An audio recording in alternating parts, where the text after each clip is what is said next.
बिहार में जातीय जनगणना कराए जाने के मसले पर भले ही भारतीय जनता पार्टी ने सर्वदलीय बैठक में सहमति दे दी हो, लेकिन सरकार ने सबकी सहमति के बाद जातीय जनगणना राज्य में कराने का फैसला ले लिया हो। लेकिन सरकार के इस फैसले में सहमति के बावजूद बिहार बीजेपी नेतृत्व ने सर्वदलीय बैठक में कई आशंकाएं जताई हैं। बीजेपी के प्रदेश अध्यक्ष ने आशंका जताई है कि जातीय जनगणना का फायदा उठाकर कहीं बिहार में बांग्लादेशी और रोहिंग्या घुसपैठिए नागरिकता हासिल ना कर ले।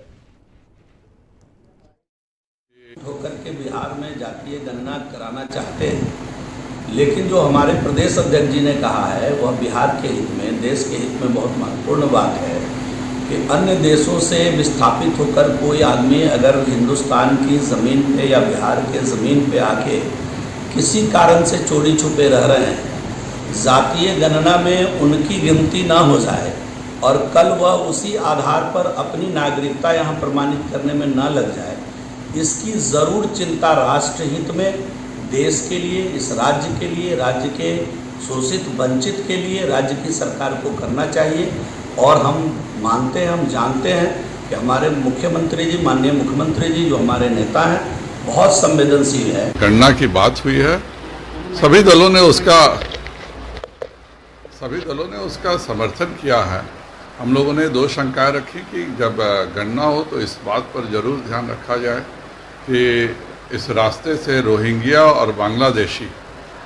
ऐसा नहीं हो कि वह इस गणना में शामिल हो जाए और उसके बाद इस आधार पर नागरिकता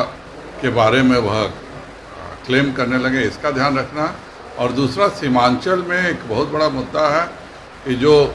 शेख समाज के हैं, जो कि मुसलमानों में अगड़ी जाति मानी जाती है, वह शेखौरा बन के, कुल्हड़िया बन के और इस तरह से करके वह पिछड़ों की हकमारी का काम करते हैं। अगर सीमांचल में अगड़ी जातियों को पिछड़ों में गिना जाएगा तो इससे पिछड़ों के अधिकार पर बहुत बड़ी हकमारी होगी और इसलिए यह देखना होगा कि वो जिस उपजाति के हैं उसी